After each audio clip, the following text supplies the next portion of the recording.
ठाकुर जगन्नाथ बलभद्र सुभद्रा पुरी जो भक्त मैंने पुरी जापारूना सालेपुर अंचल गोपीनाथपुर खैरा पड़िया देखा मिलूँ जगन्नाथ 24 वेश से 24 वेश देखा देखुले जगन्नाथ प्रेमी मैंने केते भक्तमय होती प्रवचन आयोजन होती सीधा सारा आम देखा जगन्नाथ 25 वेश रु 24 वेश स्टेज पर होती गोटे वेश 25 वेश ये 24 वेश होती सीधा सारा देखा आम 24 वेश।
आम अंचल गोपीनाथपुर हईरा पड़िया दीर्घ 4 दिन व्यापी महाप्रभु श्री जगन्नाथ पंचयात्रा महोत्सव 24 वेश आज ये परिवेश आध्यात्मिक परिवेश सृष्टि करिछि समस्त जगन्नाथ प्रेमी भितर गोटे जागृत होइछि। महाप्रभु होउचंती श्री जगन्नाथ आम महिमा संस्कृति परंपरा बहुत महान ओडिशार प्राण देवता ओडिशावासी जहाँ को समस्त प्रत्येक ओडिया तो जगन्नाथ नाम धरले निज मन भर भक्ति जागृत हुए एवं आज यही पंचायत महोत्सव आम पवित्र पड़िया जो मैंने आयोजन कर समस्त कर्मकर्ता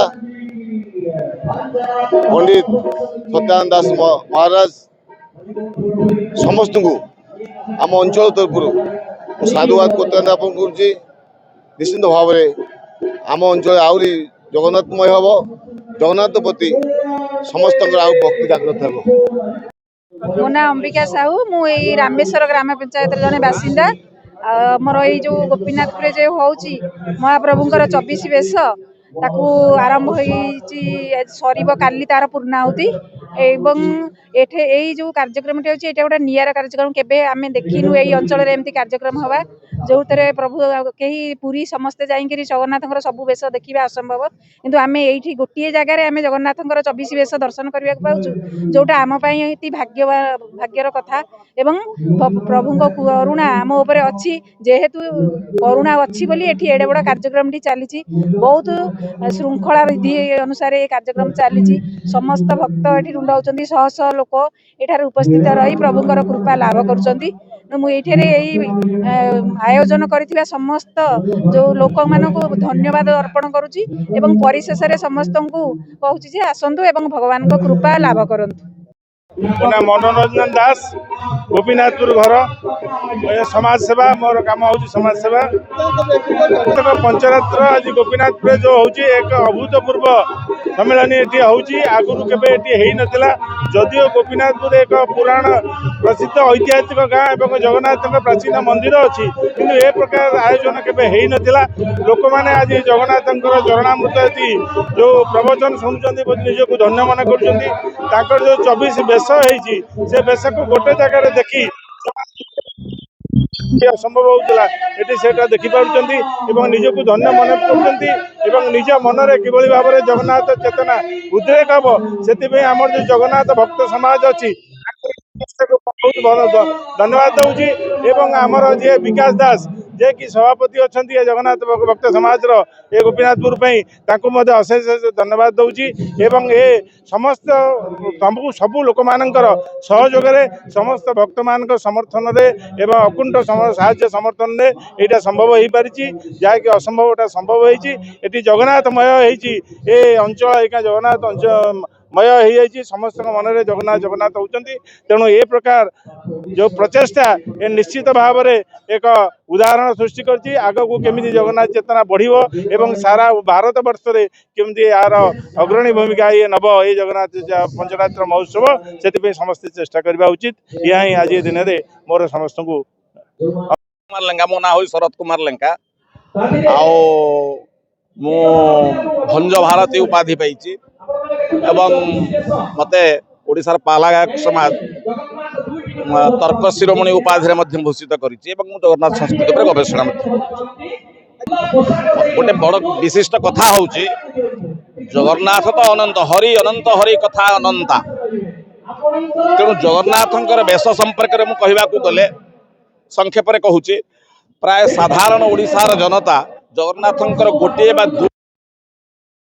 गोटे होउचंती आदराधीश्वर बेश स्वर्ण बेश रथ उपरे देखती आउ कहीं केबे यदि मंदिर को जाती से अवसर रघुनाथ बेश टिके देखिपारती। किंतु एठी आमर समग्र ए अंचल अधिवासी मानू एवं ए अंचल जगन्नाथ 24 बेश कौन कहीं जानी ना। तेणु से 24 बेश को से देखुंट अनुभव करुँच वास्तविक जगन्नाथ बेश केते वास्तविक जगन्नाथ बेश हूँ 32 किंतु ता मध्यरु 24 बेश करा जाय अछि। लोक मानक मध्य एक भावात्मक एवं भक्ति भावर उद्रेक होउछि। समस्त एक भाव सागर मध्य जगन्नाथमय हो जाए परिवेश एवं जगन्नाथ भितर जगन्नाथ रसामृत भितर समस्त प्राय उत्प्रुत भाव में जड़ित हो जाए। सीधा सारा देखुले आम कर्मकर्ता सहित आलोचना कलु ये जो सालेपुर ब्लॉक गोपीनाथपुर ये जो 24 बेश एटा निरा बेश ए बेश आरंभ होती अनुष्ठान मानकर ये जो बेश देखा जो कर्मकर्ता मैंने साहय कर सालेपुर ए बेश निरा ढंग से पाई जाए। सालेपुर महेश्वर बेहरा रिपोर्ट ज्योति प्रधान।